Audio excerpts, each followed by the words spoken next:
Good evening, everybody.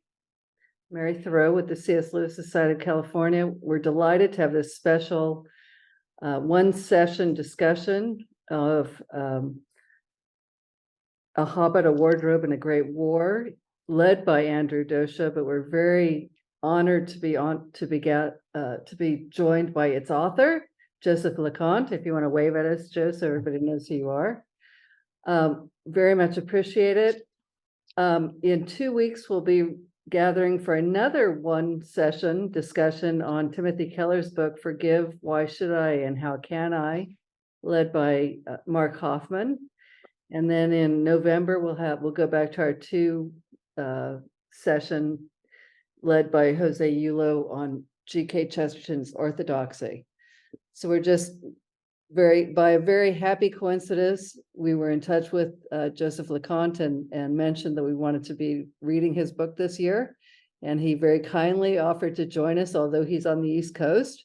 But he claims he's a night owl. So we're very grateful for that. So without further ado, I'll turn it over to Andrew and Joseph Loconte. Thank you. Thank you, Mary.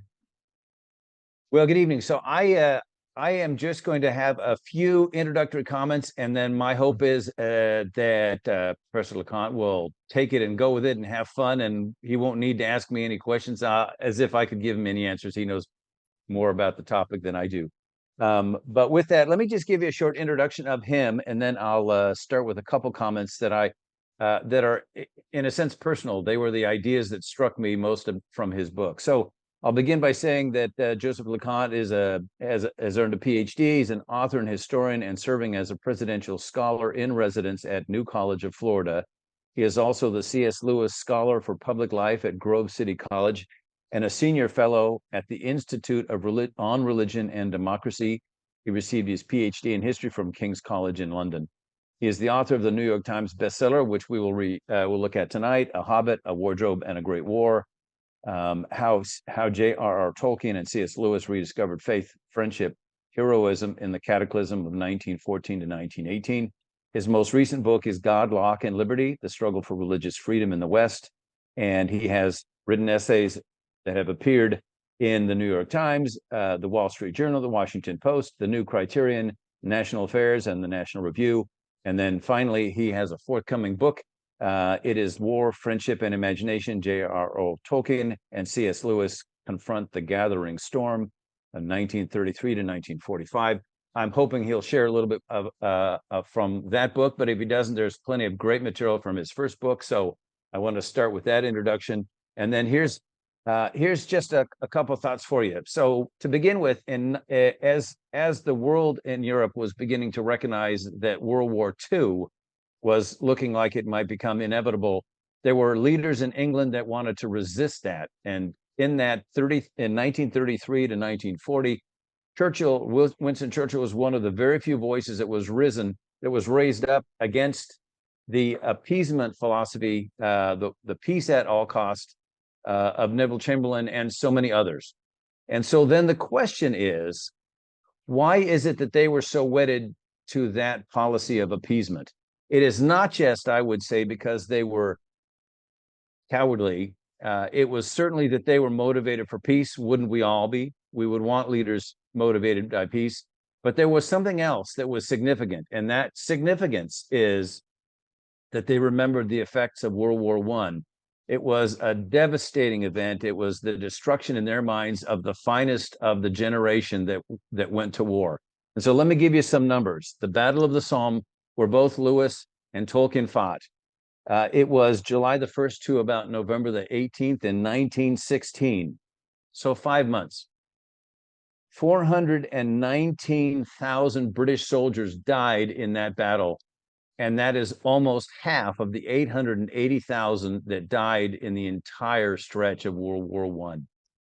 That number of deaths was 6% of the male population. If you take out the number of people that were too old or couldn't have fought, and you focus to the men under 40, perhaps, if we say that, to think how much of a loss that was to the future of Britain because of the loss of those great scholars. So many of them also prominent and would have been the leaders of Britain going forward. So it clearly had a huge impact on England as a whole and Europe for that matter. A couple other thoughts really just so quickly. The question is, what was the world going to do after World War I? And part of the problem was that before that war, the world had been primed to believe that humans had been in a fabulous place and were making progress. And the question that people asked was, how could we, if we were making that progress, get there? So just a couple thoughts from Dr. Loconte's book, page 12 and 13. So Herbert Spencer was a British social theorist and who took, and I'll read from here, Darwin's theory was reinterpreted as a doctrine of unremitting progress, and he applied it to society at large. All right.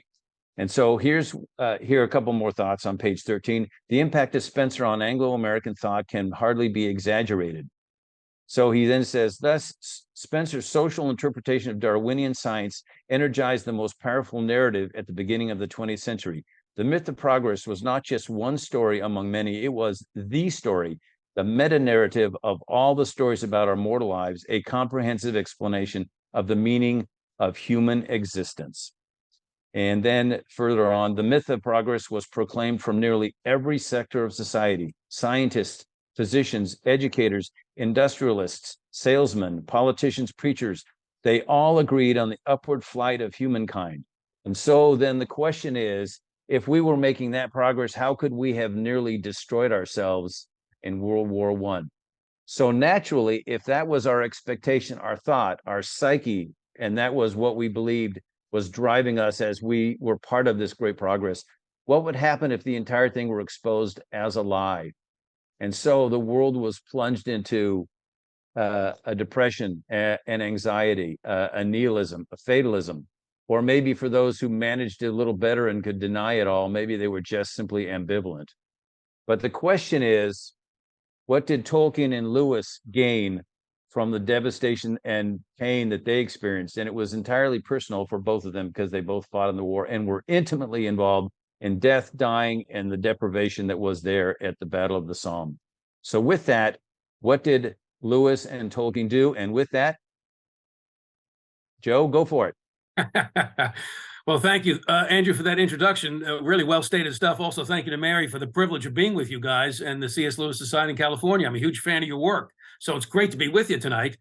And I am a night owl, too, although a double espresso also helps, I should say, in this phase of the evening. Let me give you just a kind of a big picture, Andrew, to set the stage here. Drawing from the title of the next book that I'm working on, boil it down to 3 words: war, friendship, and imagination. War, friendship, and imagination. So what do I mean? These men's lives were bracketed by 2 world wars. They both fought in the First World War, survived, and then they have to live through a Second World War. And out of that war, they found friendship. Out of both those wars, they found friendship. War makes possible this remarkable friendship between J.R.R. Tolkien and C.S. Lewis.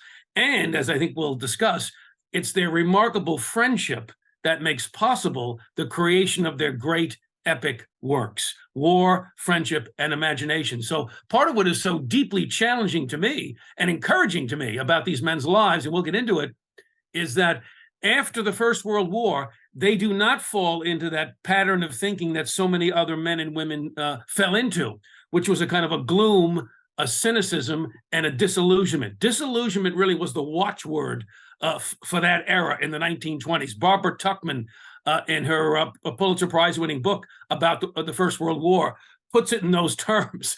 That is the dominant mood of so many men and women, disillusionment after the First World War, and it's reflected in the anti-war poetry, the anti-war novels, All Quiet on the Western Front, Goodbye to All That. I mean, it's amazing what is produced, hundreds and hundreds of poems and works moving in that direction of cynicism and disillusionment, but Tolkien and Lewis resist that. And we'll get into the reasons why they will resist it. And then as they approach now a Second World War, they're going to have to resist a whole different set of ideological forces: communism, fascism, eugenics, etc. And they will push back against those ideologies, I would argue, through their imaginative literature. So let me pause there, Andrew, and give you a chance to respond to that. We'll take the conversation wherever you want to go. Well, I would say just go with it. however you want to go. I don't know that Okay. I'd want to direct you any further. I will say at the end, if you don't cite the quote from Lewis, I'll finish with it about what he thought progress was. Or maybe I can give it to you now, but I Yeah, mean, I think go. it's a nice, okay. All right. Go ahead. Um,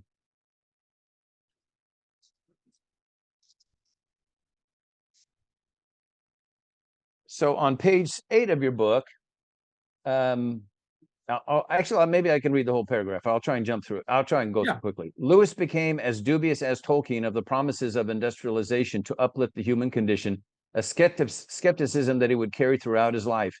By the way, there are people that thought that both of them were so totally reactionary that they couldn't figure out how to do anything. And we do have a little bit of evidence. Lewis never learned to drive. Okay. He couldn't always remember which direction to go after he got off the train. True story. But anyway, that's another matter. Actually, let me just jump down a little bit. The quote that he thought was really wonderful is, "I care more how humanity lives than how long," he wrote. "Progress for me means increasing the goodness and happiness of individual lives. For the species, as for each man, mere longevity seems to me a contemptible idea." Well said. You know, Yeah. I'll quote from Lewis as well. It's important to remember that he comes of age as a teenager, early 20s. He comes of age when the myth of progress is just roaring. It's at a fever's pitch. And he's reflecting on that period later. Lewis says, "I grew up believing in the myth of progress, and I have felt and I still feel its almost perfect grandeur. It is one of the most moving and satisfying world dramas which has ever been imagined. That human nature itself is evolving, it's growing, it's maturing, it's perfecting itself. And all the technological inventions and advances coming out of the Industrial Revolution at the turn of the 20th century, in the minds of many people, this is confirmation that mankind himself, human nature itself, is ripening toward perfection. And then bang, we get the First World War, and the so-called civilized Christian nations of Europe are engaged in what really could be called a mutual suicide pact.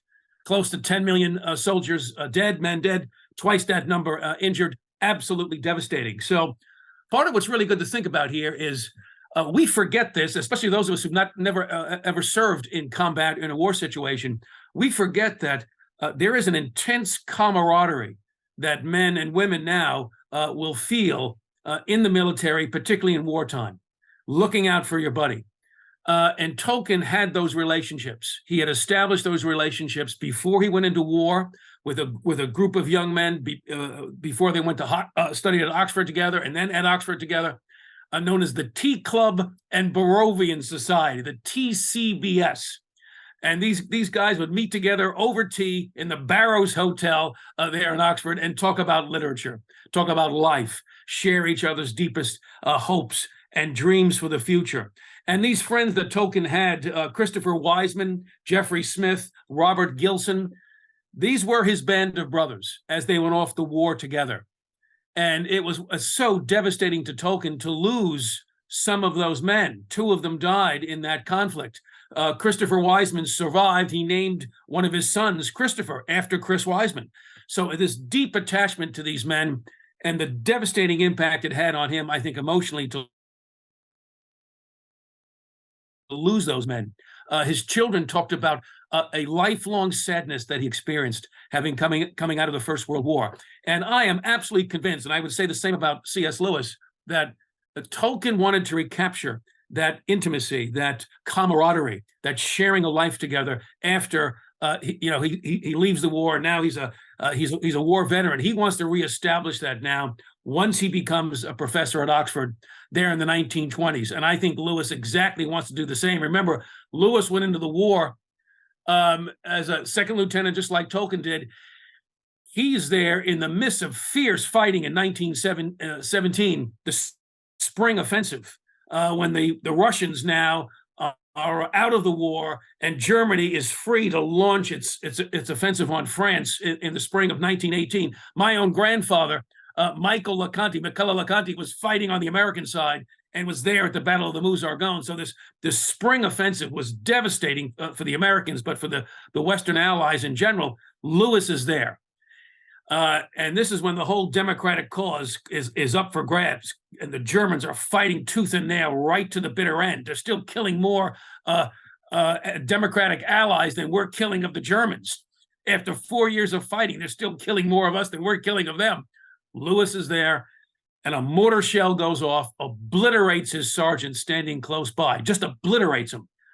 And shrapnel from that mortar shell strikes Lewis in 3 places, knocks him to the ground. He believes he's going to die. He survives. So a devastating experience. He says he lost most of his closest friends in that battle, just like Tolkien did. So I believe that Lewis had the same determination to recapture the camaraderie and the friendship that he experienced in wartime. So it was a natural thing for these two men, in some ways, once they discovered each other at Oxford, there in 1926 at a faculty meeting. For those of us who served in the academy, faculty meetings, they're pretty dry or combative, academic events, curricula debates, etc. But this faculty meeting in 1926, when they first met, is probably one of the most important faculty meetings in the history of Oxford because of what came out of that.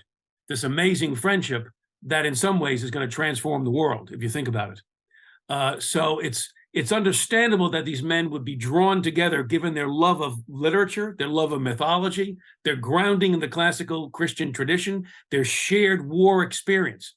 These are huge factors that help to explain, I think, ultimately their literary achievements, which we want to keep in our mind, because as we're going to talk here, I'm sure more, Andrew, what Lewis and Tolkien do, yes, they start meeting together in 1926. Did I lose you here, Andrew? Let me just see. No, I'm still here. Oh, you're still there. Okay, I thought you lost. Okay. They meet in 1926. They start meeting together. Tolkien will form a little club of fellow Dons reading Icelandic sagas in the original language. He pulls Lewis into this group.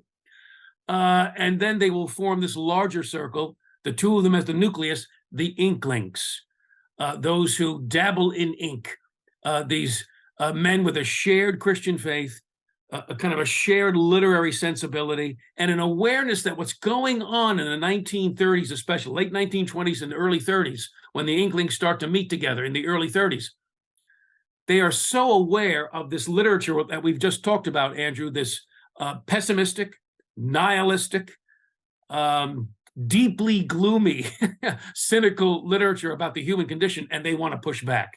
And that, I think, that is part of the reason the Inklings come together as Christian authors. They want to push back against this sort of literary establishment of Oxford. So maybe that's a good place to pause and maybe just take get a response from you on all that. That's a lot to throw out. Well, I'll offer this to you. Until I learned what they meant by the Inklings, those who dabbled in ink, I always thought that it meant that they had an aspiration or a sense of the future, that there was something, a possibility of it. I had an inkling that this might turn out. And I just wonder if something in Tolkien said, this is a comrade in arms. I think he must have known something in the future. One, he was looking for something like that because he would have wanted to enter into that kind of intimacy and friendship. And then have others join in. By the way, I did want to say something about their friendship because it struck me as you were sharing. Yeah. So when you and I think about friendship, we think this is a guy that I high five every day and we never have a disagreement. I think they thought friendship meant this is a guy that I'm never going to let get away with anything. If he's got something I can improve on or I don't like it, I'm going to tell him. Those guys went after each other hammer and tongs constantly, and that's what the TCBS did as well.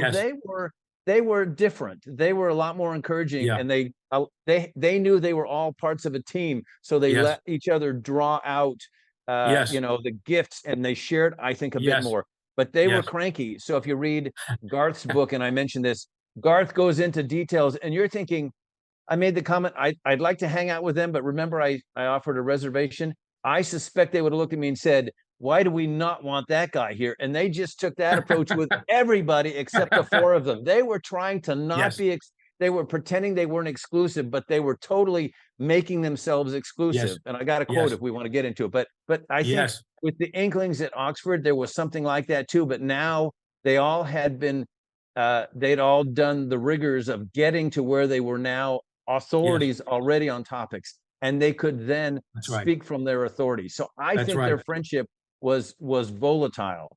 Yes. But it's like Chesterton and H.G. Wells.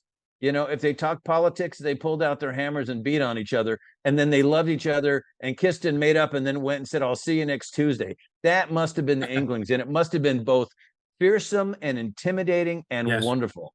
Yes, well said, Andrew, and that's really a point worth emphasizing. And you know, some of the genesis of that ability of the two of them, especially Tolkien and Lewis, to kind of bare their souls with each other through their writing. Not everybody's willing to do that.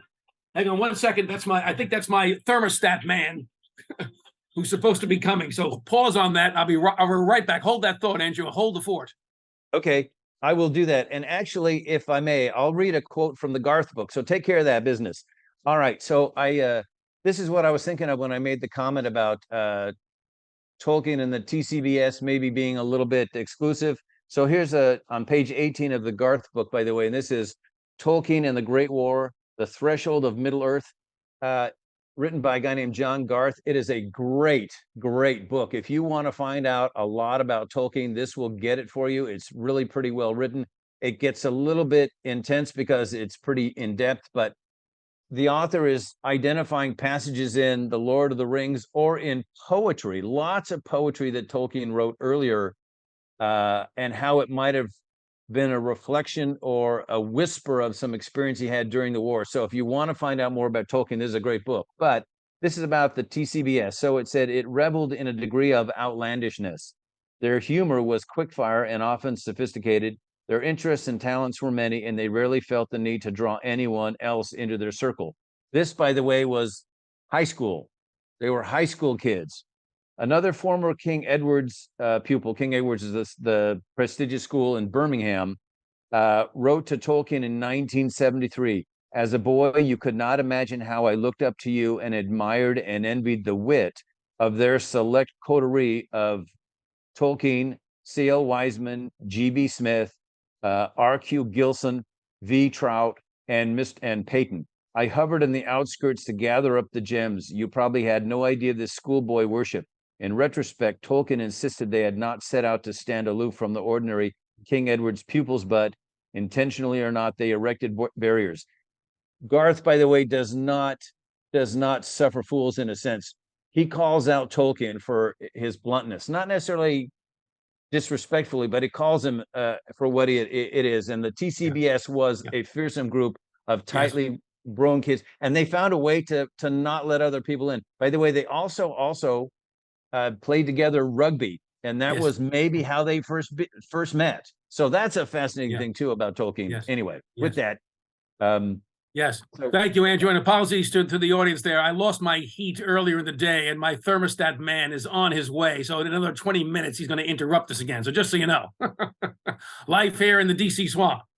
But the point I wanted to make that helped set up this relationship between Tolkien and Lewis, in 1929, when they become friends, Tolkien does something very daring. He shares with Lewis this short story he's been working on about Beren and Luthien.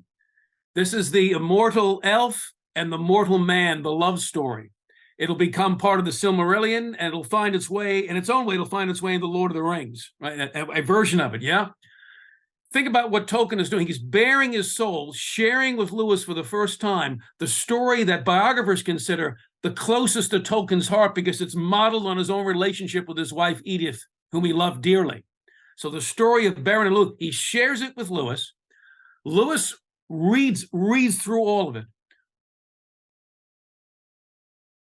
writes a letter to Tolkien and says, I'm paraphrasing that, but I have so thoroughly enjoyed this story that you've written and what you've achieved with the story. And then he says near the end of the letter, and detailed criticisms will follow. And they do, about 12 pages of detailed criticisms of the story. Tolkien will incorporate a number of Lewis's suggestions into his final version of Beren and Luthien. But the whole idea of kind of bearing your soul, saying, okay, stab me here, stab me here. Think about that, Andrew, how significant that moment was for both of them. Tolkien is testing the waters. Can I trust this man to really give me honest criticism for this work? Do I trust him? And what is Lewis's response going to be with all of the other demands on his life? And there are many demands on his life. To invest the time to think through, how can I help my friend improve this work to make it magnificent? And he invests that time. And the signal that sent to Tolkien, profoundly important. I think it's a real turning point in their relationship. If go ahead, go. Right. I'll offer this. I suspect that Tolkien was taking a calculated safe vault, safe jump off the cliff. And the reason why Go ahead. is because Lewis was a kindred spirit. Lewis loved all the northern mythology, Norse mythology. Yeah. He loved it Yeah. all. And so Tolkien was embracing it. I think, by the way, I'll throw this in. For those of you, if you ever bump into a Christian who's really serious and can't understand how you could read something other than John MacArthur or some other acceptable person, the reality is, I think what Lewis and Tolkien both connected with, the idea of myth, was the aspirational truths of all those myths. I think they were driven by what a story says about the human aspiration for something greater, and Yes. the divine or the Yes. eternal. And so I was thinking, part of the reason why the deception of that myth of progress was so deadly is because it offered one of the 3 or 4 core qualities of us as humans, a desire for hopefulness. This said, we have reason to be hopeful. Like God who gives you hope, now we know better, you are your own hope. Yes. And Yes. and so the aspiration is key. That's why the temptations to all heresies are grounded in something that you aspire to, that has a meaning for you, that draws Yes. in and Yes. gives you something significant. Our vulnerability is that which is most important to us, Yes. I think. Yes. Yeah, let me maybe unpack that thought a little bit, Andrew. The role of myth in both their lives and their friendship, and we'll talk in a minute here about how it was so important to Lewis's conversion to Christianity. So, in 1929, when they have that conversation exchanging the Baron and Luthien story, Lewis is not a Christian yet. He has left his atheism. Remember, he went into World War I as an atheist. He came out an atheist. He was an atheist in a foxhole. Now he's hanging out with J.R.R. Tolkien, who's a believing Catholic, a serious Catholic guy. And what myths mean to them at that moment in the 1920s, they mean different things. For Tolkien, myths contain real glimmers and fragments of the truth. They're intimations of the great myth, as Tolkien would put it, the myth that became fact, the story, in other words, the story of God, the real story of God becoming a man in the person of Christ, dying for our sins and rising from the dead. That's the myth, or the great story, that becomes fact in our world. And it's the conversation that Tolkien has, along with Hugo Dyson, a good Christian friend, that they have together in 1931, walking along Addison's Walk, just a stone's throw from Magdalen College, where Lewis resided. This long talk that starts after dinner and goes on for several hours into the wee hours of the morning, Tolkien helps Lewis to see, Lewis, you're drawn to these ancient classical myths, these stories, and you believe that there's no truth value in them. They're inspiring, they're challenging, they're stirring, but there's no truth to them. That's Lewis's view of myths. And Tolkien says, no, wait a minute. All great myths, they represent the deepest truths. At their best, they can represent the deepest truths and values of a culture, and they're intimations of this great biblical story. When they have that conversation, that's an intellectual breakthrough for C.S. Lewis, an absolute breakthrough. And I have to believe, as a person of faith myself, I have to believe in God's providence and kindness. He brings J.R.R. Tolkien into Lewis's life for that reason and other reasons, because you can't imagine someone else who could have spoken that idea into Lewis's mind and opened up a door to his mind that I don't think anyone else could have opened up, to help him to see that this genre of storytelling, mythology, that Lewis so loved, Virgil's Aeneid, right to Malory and Mort Arthur. I mean, he loved this mythology, but he never associated Christianity as somehow being the fulfillment of every great myth, the idea of redemption. The idea of redemption. And Tolkien opens up that possibility for him, and that's a turning point. And we know it's a turning point because he writes to his brother about it, and his friend as well, Arthur, and says, had this conversation with Tolkien and Dyson, and I've gone from believing in Christianity into Christ, to believing in Christianity as the truth. He's crossed the threshold. And he talks about the conversation with Tolkien and with Dyson as the immediate human cause of his conversion to Christianity. That's pretty powerful. That's a threshold moment, right? But it's all this kind of background that both of them have, Andrew, as you pointed out, this background that they have in this wonderful classical Christian literature. They're able to bring into their own literary understanding and appreciation the pagan myths. They don't just reject them as useless. They extract from those pagan myths the qualities of sacrifice for a noble cause, virtue, heroism. They're extracting those elements that are so important to them and attractive to them. And as we're going to see, they will then draw from that resource, as well as from the scriptures, for their own imaginative works. Maybe another good place to pause and get some reaction. Well, I'm going to offer this. I suspect that C.S. Lewis was guarding himself. He had his barriers up, and he did not want to admit that he was open to certain things. And so when he gave himself to Christianity, there was an emotional component to it. That's my gut feeling. When he said my imagination was baptized, he was already making the suicide pact. My atheism is going to die because I'm opening myself up to the possibilities that my imagination telling me there's something more than what my brain is telling me. I think he knew there's in something intuitive or innate. Yes. And my own theory is there's never really truly an atheist, because every molecule in our body has a fingerprint of God. So it's inevitable that we would only be satisfied with God. And so there is an inclination for us. So we're drawn to aspiration. But I think Lewis always wanted to keep, I don't think he wanted to admit how ready he was to have a better perspective on the world. It was a safety mechanism for him to stay where he was for as long as he did. Well, that's a fascinating proposition. I think it's absolutely fair to say, and this plays into our whole theme on the wars, both wars. The quote you mentioned, my imagination was baptized, that's after reading George MacDonald. And he picks up... At 13. He picks up George MacDonald. It's in 1916, so he's a little bit older than 13, but it's in the middle of the First World War. He's not in wartime yet.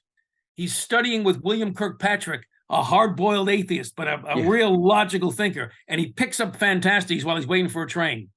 And after reading Fantastes on the train, he says, after a few hours, I knew I had crossed a great frontier. That's amazing. Something about, I think, also the anxiety, the pressure of wartime. You're thinking about the big questions of life. You have to be at 16, 17. You're going to have to enlist in that conflict pretty soon. All this stuff is on his head. MacDonald is if not the beginning, it certainly helps to instigate a kind of spiritual quickening in Lewis's life. And MacDonald will be a companion through life for C.S. Lewis. He'll be recommending George MacDonald in Fantastes, weeks before he dies in 1963. So profound was that impact. And what he says about MacDonald was he taught Lewis to learn to love goodness, which is really fascinating to think about, to learn to love goodness. Something about that writing stirred him in a profound way. And I think you're right, Andrew, opened him up to things. And then, well, what do we see happen now as he and Tolkien are rolling through the 1920s? And let's get into the 1930s here a little bit, perhaps dipping our toe now into the inklings in the 1930s. Let's think about before we get interrupted by my thermostat man here in another minute, let's think about the year 1933, because I think this is crucial. Lewis is a Christian now. He converts in 1931. And think about what happens in the year 1933. Tolkien writes his first draft of The Hobbit. He hasn't published it yet, but he's written his draft of The Hobbit. He's been reading portions of it to his new great friend, C.S. Lewis. Lewis will write in a 2-week period his first kind of spiritual autobiography, The Pilgrim's Regress. And he's borrowing from John Bunyan there, The Pilgrim's Progress, the spiritual journey. And that book, The Pilgrim's Regress, but not many people have read it. It's a little hard to kind of figure out in places because there's so many references, a few hundred references to classical and medieval and literature and all. What he's doing in that book is he's tracing his own spiritual journey. And unlike John Bunyan's character, Christian, who flees the city of doom out of the fear of God's judgment. That's how Bunyan's character launches his quest. Lewis's quest is launched with the desire for this island. There's a sense of yearning and a longing for this beautiful place. He can't describe it. It's not fear that's driving John, this pilgrim. It's not fear, it's longing. It's joy. So the motivations are different, and that tracks with Lewis's own spiritual journey. So that's and we can talk more about it, but that's the work that he knocks out in 2 weeks, hanging out with his friend Arthur there in Northern Ireland. Unexpectedly, just comes out of him in a blaze. So that's 1933. But what else is going on in 1933? And this is the historian in me now, Andrew. Well, geopolitics. The Soviet Union in 1933 under Joseph Stalin is in the midst of what will we call it except a campaign of annihilation against its peasant population, collectivization, communism. Millions are dying in a famine, a man-made famine, essentially, in Ukraine, in Russia. That's happening in 1933 under Joseph Stalin. Benito Mussolini in Italy, he's turned what was a constitutional monarchy into a dictatorship. The first fascist dictatorship was under Mussolini in Italy, and he's making plans to invade Ethiopia. And then, of course, in 1933, Adolf Hitler comes to power in January of 1933. So this is a year, you could argue, geopolitically, when the democratic West, the principles of liberal democracy, they are under assault, and the Western liberal democratic project is going to begin to unravel in Europe, at least. It's going to begin to unravel. Franklin Roosevelt becomes president in 1933 as well. It's an amazing kind of year when all these things are going on.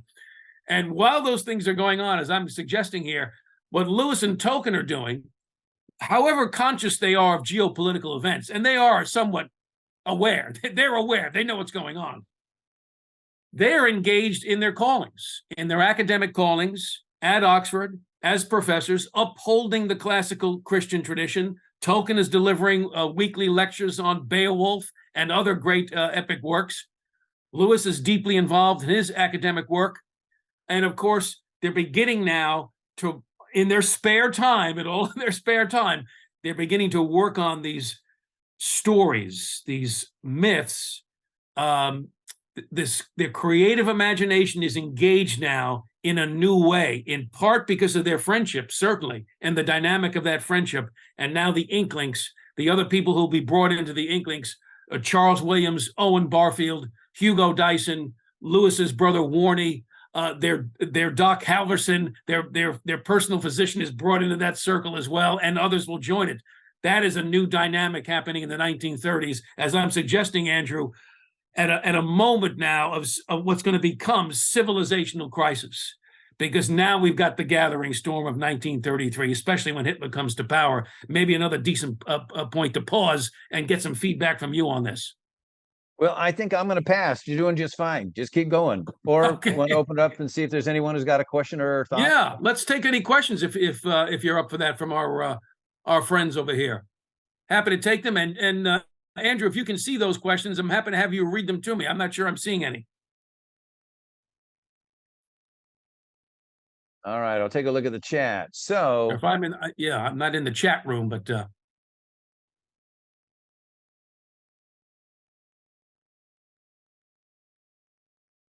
oh, there's the chat room. There we go. yeah.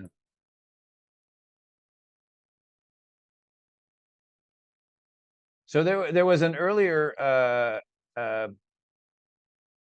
comment from Steve about progress and Chesterton's progress. So if you can see it, or I'll read it to you. Progress, according to Chesterton, progress should mean that we are always changing the world to suit the vision. Progress does mean just now that we are always changing the vision. It should, now that's irony, isn't it? You'd expect him to say, we got to change things to fit the vision, but we got to change the vision. All right. It should mean that we are slow but sure in bringing justice and mercy among men. It does mean that we are very swift in doubting the desirability of justice and mercy. Classic Chesterton, by the way. A wild page from any Prussian sophist makes men doubt it. Progress should mean that we are always walking towards the new Jerusalem. It does mean that the new Jerusalem is always walking away from us. And then I'll just offer this. I think there's something fascinating about Chesterton, and it comes. I made a quick reference to this. I think my own personal sense is that in the areas of my life where I'm vulnerable to deception, it is in the areas of my strength. So I don't want to flee from my strength. Look, if you and I are smart and more eloquent than other people, isn't that just so wonderful that we're smart and more eloquent than other people? And so what should I be worried about? My smartness and my eloquence, if that's my thing. I think the things that we are particularly designed for, that God has a specific purpose for us, I think those are the areas of our vulnerability. The God that I might have instead of God is myself, and the things in me that I think are admirable in comparison to other humans. Excellent points. Excellent point. You mentioned Chesterton, and he's worth bringing into the story here because he's certainly part of Lewis's conversion story. He reached Chesterton, I think, when he's in a hospital bed recovering from his wounds from in World War I. Orthodoxy.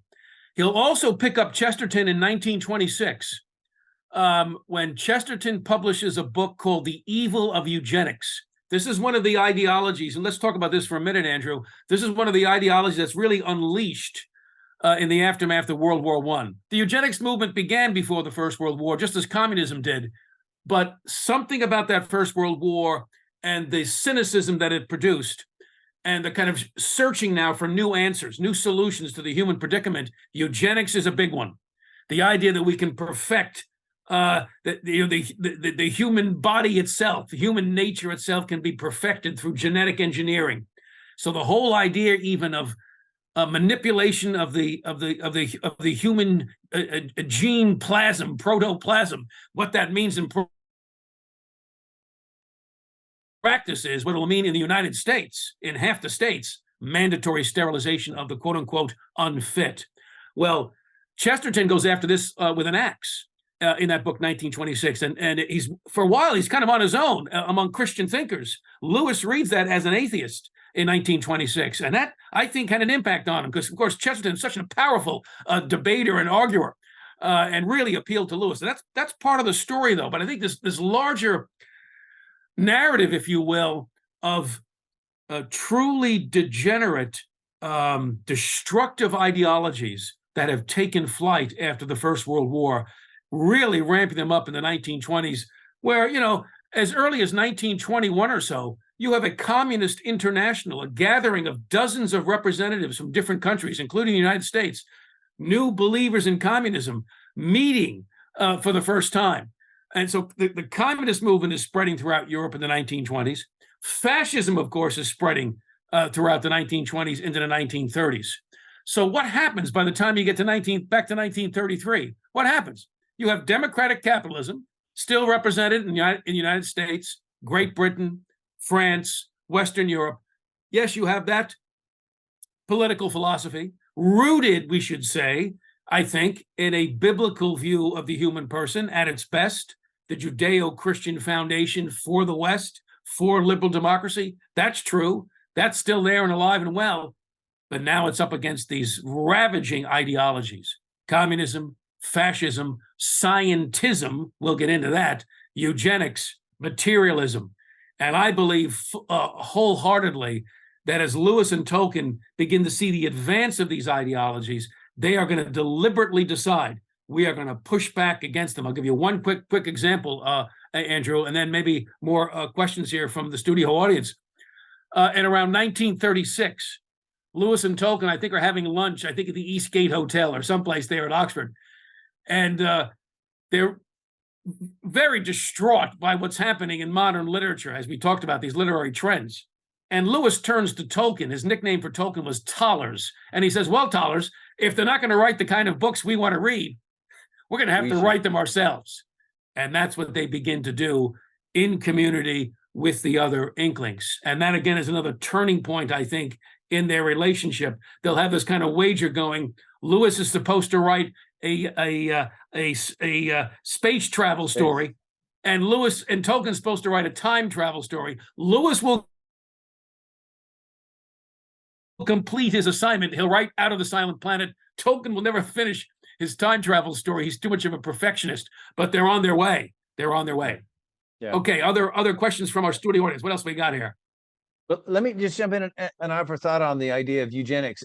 And there's a correlation to Darwinian thinking. So it's not just that Darwinian thinking is that the species will go forward and proceed. It's the social implication that is drawn out of it by thinkers, which is who are the people that we don't want that will keep us as a species from getting there. So I think it's the negative side of eugenics that is devastating. It's one thing to be deceived to believe that I could somehow take a pill or have a surgery and modify myself and then live longer. It is that I would also then believe that the collective is more important than the individual. And so I could then eliminate somebody. And so the negative side of removing someone who is a drag on the progress. And so that takes us to communism. And my sense of it is the most dangerous part of communism is the sense that the collective is overall.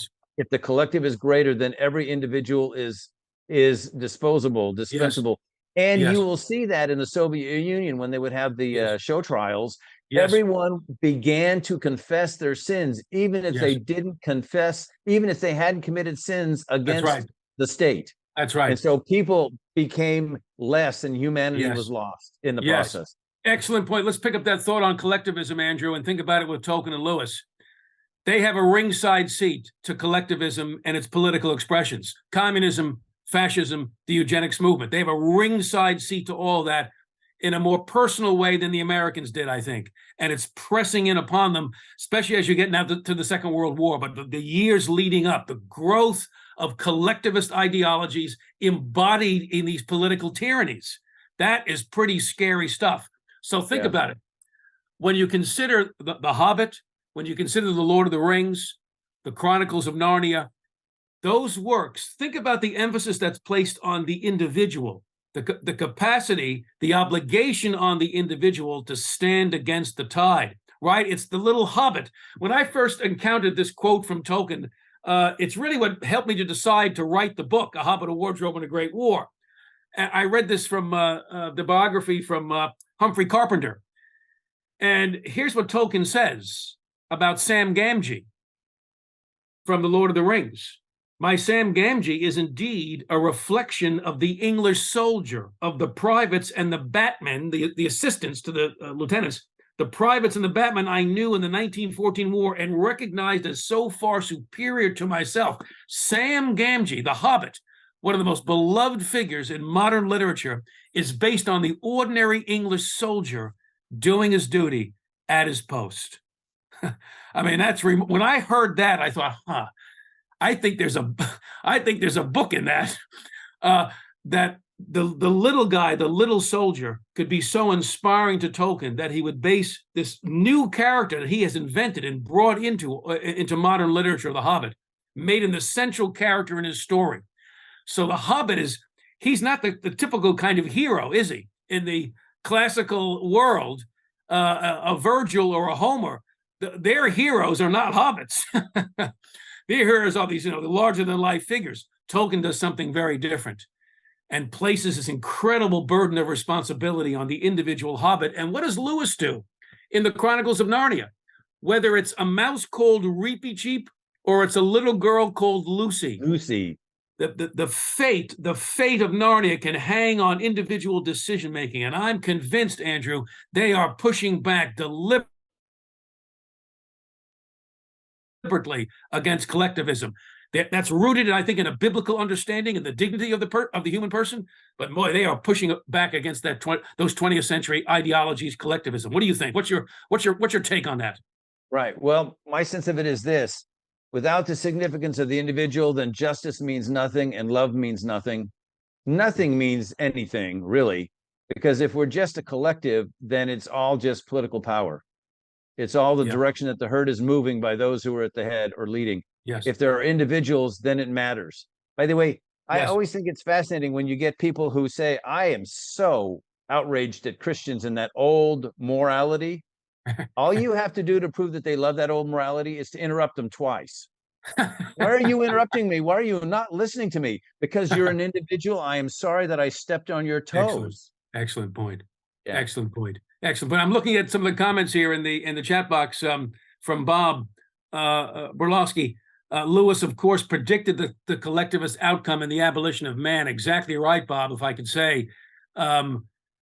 You know, and what is Lewis doing in the abolition of man, and of course in Mere Christianity, and really throughout his works, he's reasserting the inherent worth and dignity of the individual. He's also reasserting this idea of moral absolutes, right? Yeah. That there is a moral law, and that's my thermostat, man. And I'll be back very quickly. All right, so let's see what my filler is for now. Actually, let's leave it open for any thoughts, any other thoughts or questions. By the way, Mark, you asked the question, and I think Bob answered it. I don't believe Lewis ever met Chesterton. There is a quote that I've seen where he suggests that he was not feeling like he was able to connect with Chesterton. He thought Chesterton was pretty extraordinary, and wouldn't say that he was intimidated, but there was this suggestion that he felt like he wouldn't want to match with Chesterton in some way, but he never put out the effort to reach him. And Chesterton was in London. It wouldn't have taken too much effort. I think Chesterton died in 1936, so he could have done it when he was a believer by that time, but he just did not reach out and do it. And then the answer on Tolkien, I don't know the answer to that one.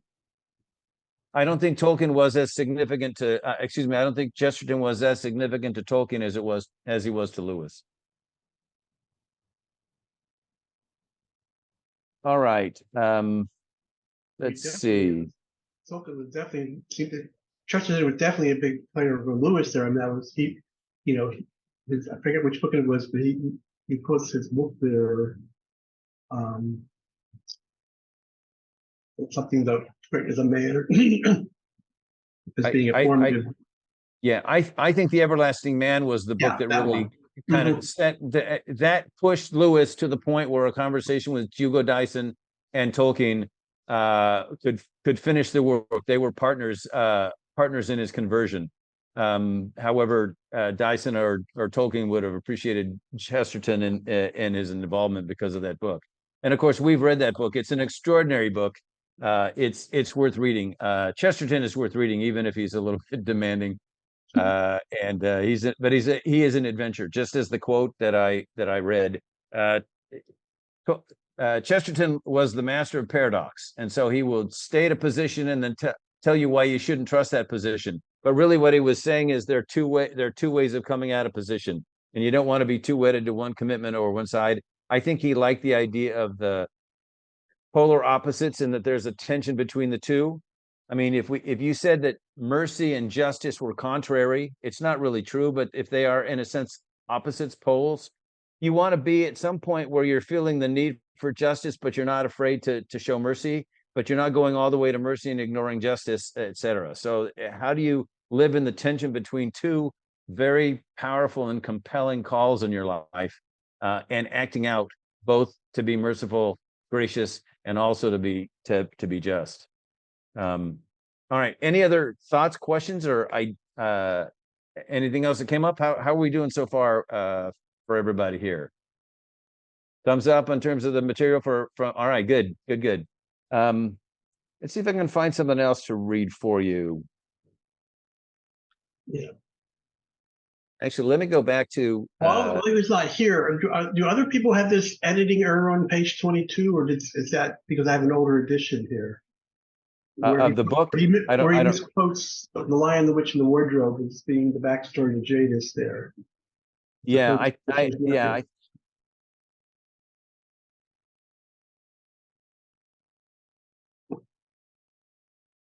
didn't want to embarrass him in public. Well, in The Magician's Nephew, we do meet Jadis, though, don't we? That's where we meet Jadis, but he quotes The Lion, the Witch, and the Wardrobe, where he quotes it as from coming from Lion, the Witch, and the Wardrobe, but it's actually Magician's Nephew that story about that her story comes up. The deplorable word. Yeah, that's all. That's the Magician's Nephew, not Lion, the Witch, and the Wardrobe. Correct, but he does say in the pages of Magician's Nephew. So I where It says in the opening That's pages what I'm of wondering. Magician's That Nephew, I'm saying. See, my edition says. See, my edition says in the opening pages of The Lion, the Witch, and the Wardrobe. oh, yeah. It's So I'm wondering if that's been corrected in a later. This may be an earlier. yeah, it was. It is in this book anyway. Okay, well that's okay. So someone picked it up and it's just probably this is a hardback in an older library edition. So maybe they've corrected it in newer printings. Okay. Right. Okay. Thanks. Sure. I'm just trying to think if there's anything else. I shared with him, by the way, Bob, you asked the question if we'd started early. No, he and I had shared email and we just got started and he said something, I said something, and we just ended up riffing. And I thought, too bad this wasn't planned. It just seemed like a really lovely exchange.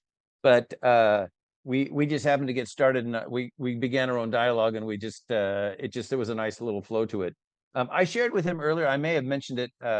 I was particularly struck by the myth of progress that he shared, and the reference to Crystal Palace was fun for another level.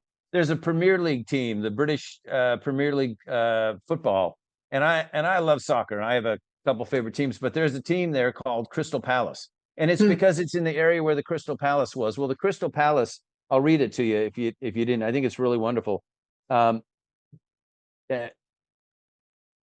As the leader of the Industrial Revolution, England, and this is page 5, had pioneered the technological advances that were sweeping Europe. Its dominance was unquestioned at the first World's Fair held in London in 1851, at the zenith of Britain's imperial pomp. An enormous glass and cast iron monument was built to house the great exhibition. Known as the Crystal Palace, it was the largest glass structure in the world and a symbol of Victorian England's cultural triumphs. On display were roughly 100,000 exhibits spread across 10 miles of floor space and grouped into 4 main categories: raw materials, machinery, manufacturers, and fine arts. Of the 15,000 contributors, Britain claimed half the display space. Queen Victoria declared the opening day of the fair the greatest day in our history. Well, of course, just like the Enlightenment was really an era of darkness, and then progress was really regress. I think it is lovely to think about the technological advances. By the way, if you hold a telephone, it is a technological marvel. In the last 10 years, you could do almost everything that's important to your life, and you can have an app that will allow you to live in the confines of a space this big, and that's kind of frightening. I left my phone behind for an afternoon, and for every 5 minutes, I'm looking around for my phone thinking, gee, I wonder if I got a text message. What's the latest ball score? I mean, it's like, it's the addiction to things that are wonderful. And if it's one thing, if you just get used to using things, that's not a problem. When it becomes a little bit of a lord for you, that's a problem. If you draw meaning out of it, that's a little bit of danger. Amanda. Oh, hi, everyone.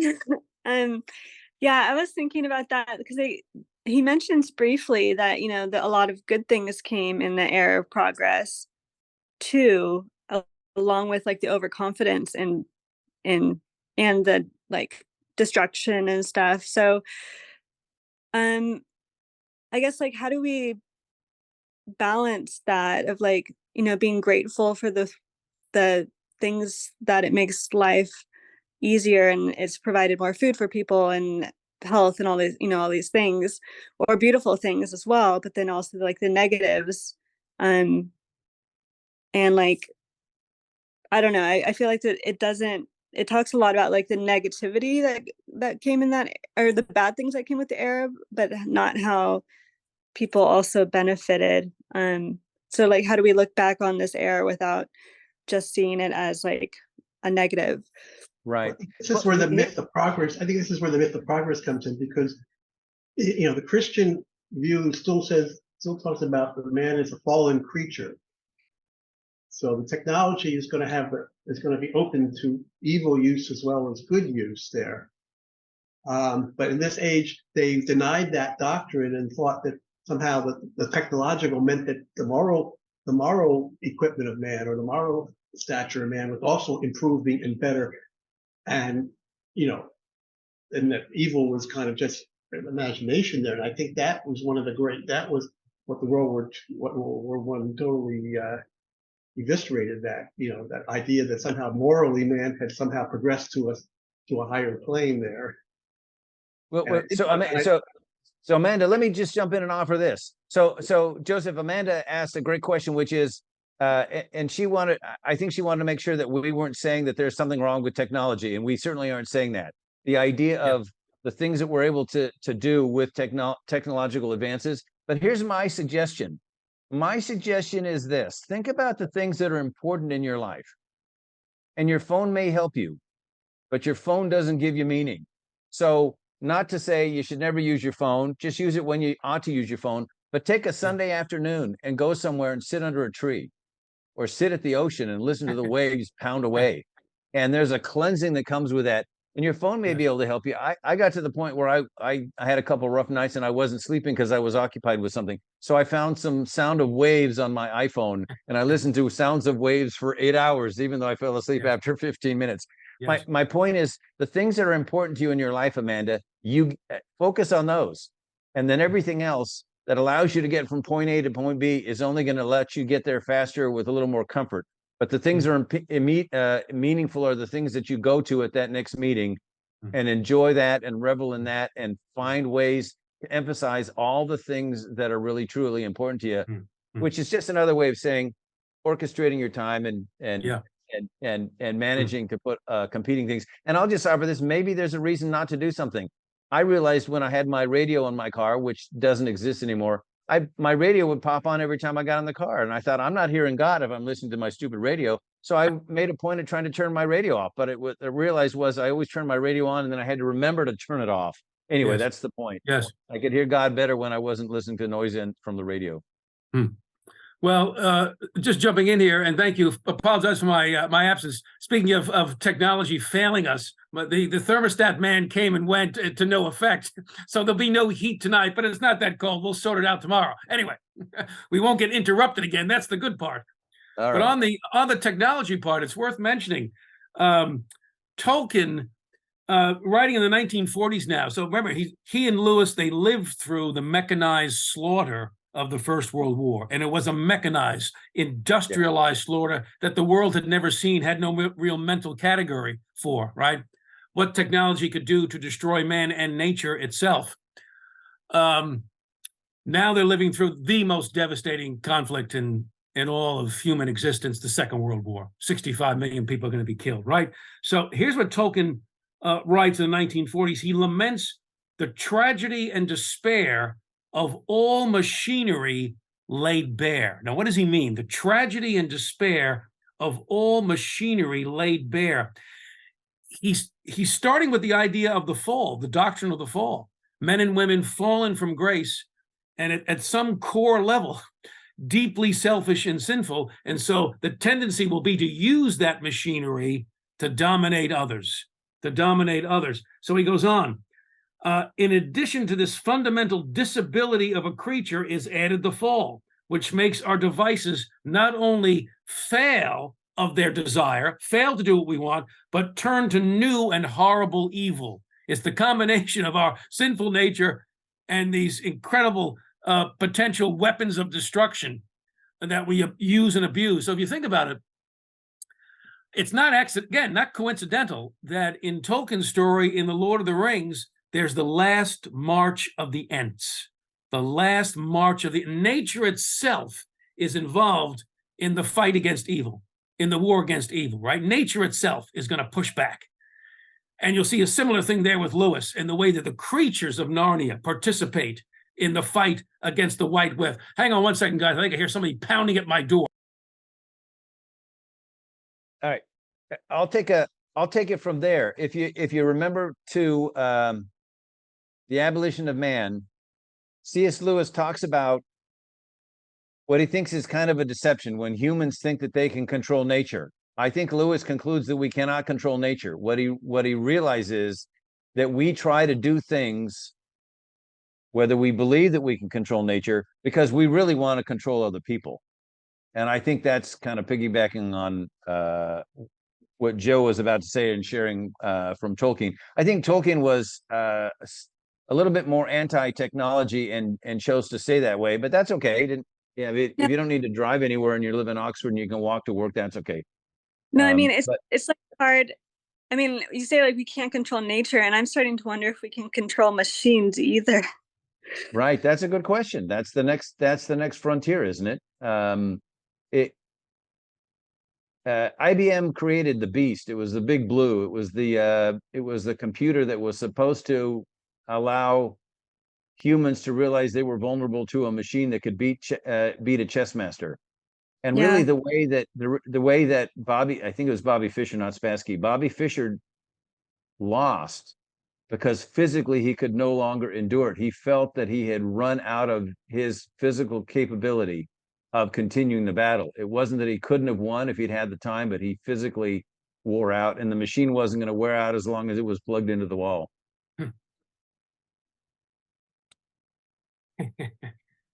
Well, I am back. I hope for good here, guys. Again, appreciate your patience and endurance as technology is failing all around me. You know, back on this theme though, on technology, power. When Tolkien finally published The Lord of the Rings, it came out in the 1950s. He's been working on it for like 12 years. He starts writing it soon after he finishes The Hobbit, 1937. He pretty quickly gets into The Lord of the Rings, thanks to his publisher demanding more because The Hobbit had done so well. Of course, they want a sequel. And initially, Tolkien says, you know, I don't think I have anything more to say about hobbits. That's his initial response to his publisher. But he will have a lot more to say about hobbits, right? He'll be asked in the 1950s after his epic comes out.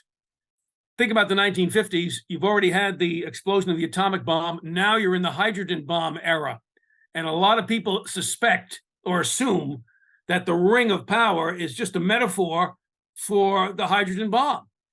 And Tolkien sets them straight. And this is what he says, word for word. He says, well, of course, the ring is not a metaphor for atomic power, but of power exercised for domination.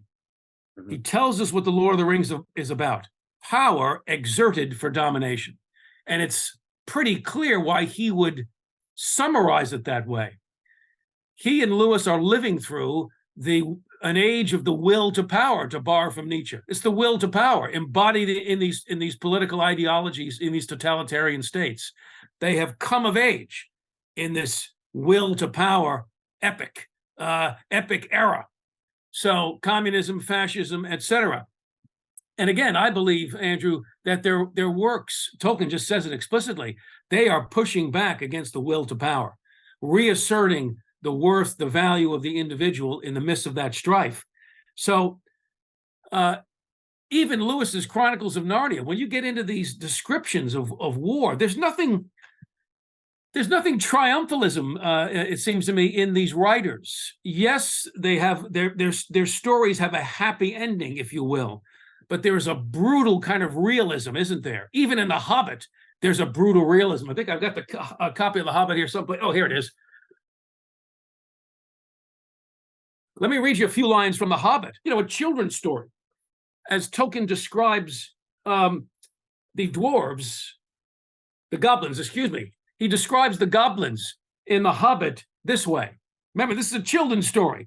He started the whole idea for The Hobbit. He's telling stories to his children as they're growing up. That's how it becomes The Hobbit.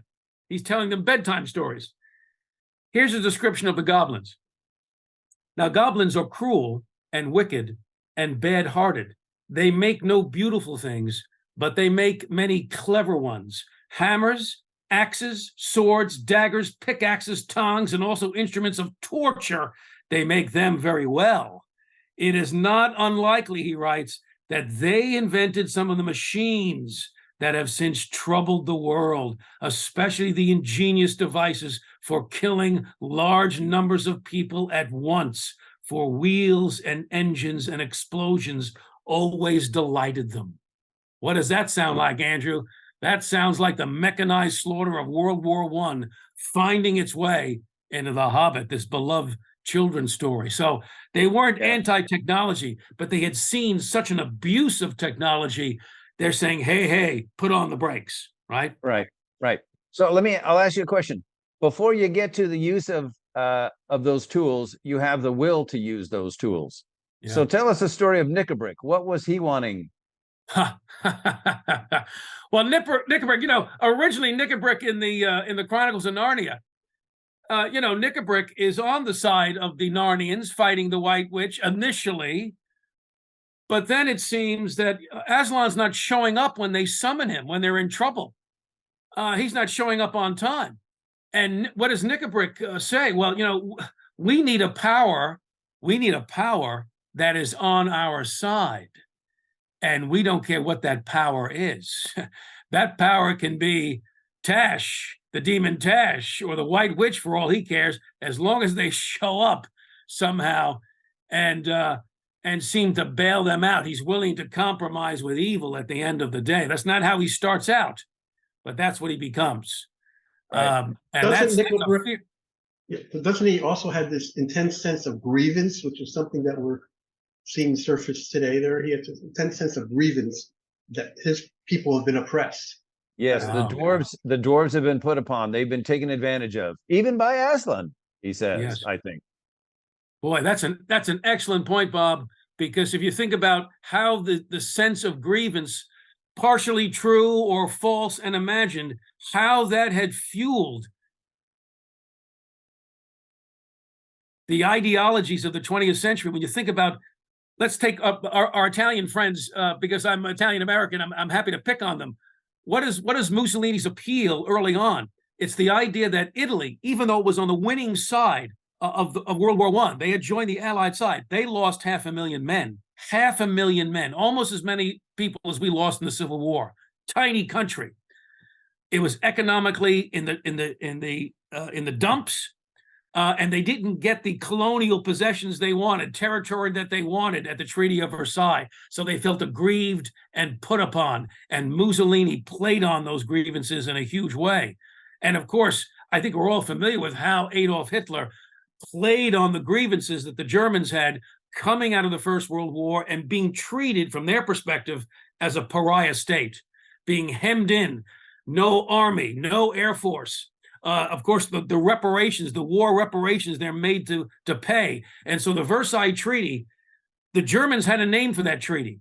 They called it that wicked treaty, that wicked treaty. Hitler plays on those grievances in a major way, and it sets up those populations for, they'll buy into this new anti-democratic dictatorial leadership if it gets them what they want, and if it now addresses their grievances. So the first, Hitler's been promising, even before he comes to power, if I come to power, we're going to tear up the Treaty of Versailles.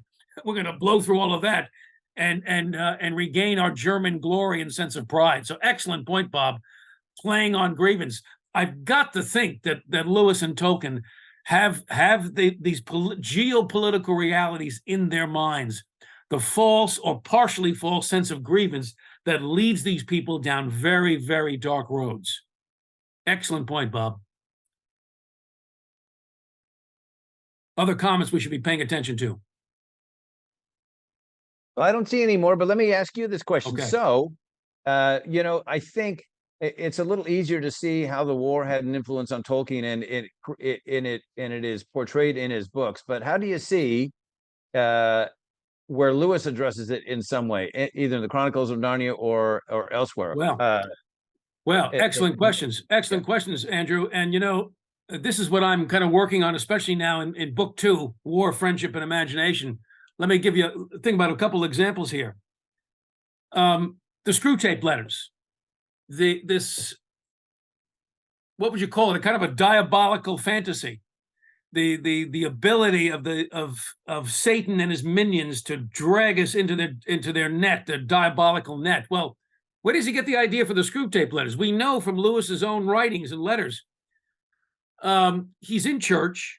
I think it's around 1940. Britain is now at war. Battle of Britain is raging. He's sitting in church, and he's thinking about the devil. I don't know how bad the sermon was that Sunday, but he's thinking about the devil.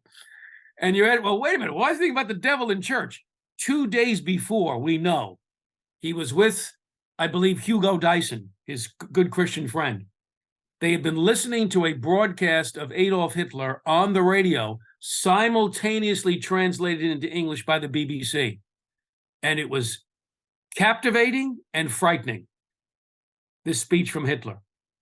2 days later, then, he has this idea about the devil, the will to power, the idea of complete domination. So there's no question in my mind that setting brings to mind the demonic. Now, what's interesting about the Screw Tape Letters, if you think about it, for those of you who read it, what's Lewis doing? He's examining the whole mechanism, if you will, the dynamic of temptation. And he's making the spiritual issue, the spiritual conflict, the most important conflict. Even as Britain is at war, and this is fascinating to me, Andrew, even as Britain is at war, and he certainly could be writing about this great contest between fascism, Nazism, and Great Britain and liberal democracy. He could be writing about that. What he's writing about is the deeper problem, the deeper conflict, the spiritual conflict between good and evil, between Satan and his minions, God and Christ and his followers. That's what he feels is the great conflict we have to address. That's the one we're really caught up in. As important as this worldly conflict, political conflict is, he wants to invest a lot of his spare time writing this spiritual classic, drawing our attention to the deeper conflict. And the crucible for that is obviously World War II. The Battle of Britain is raging. That's one example. Another obvious example, I think probably all of your crowd is familiar with, is how did we get Mere Christianity, this classic work of apologetics? Britain's at war, and the religious programmer for the BBC believes that the nation needs encouragement. It needs to be reminded of its Christian heritage and the importance of the Christian faith. That's how far we've come. The BBC reaches out to C.S. Lewis to make the case for Christianity in a series of radio broadcasts, 15 minutes each, broadcast around the country in the 1940s. And Lewis will be traveling to London from Oxford when there are still bombing raids going on. The Germans are still bombing Great Britain after the Battle of Britain. They're still at it.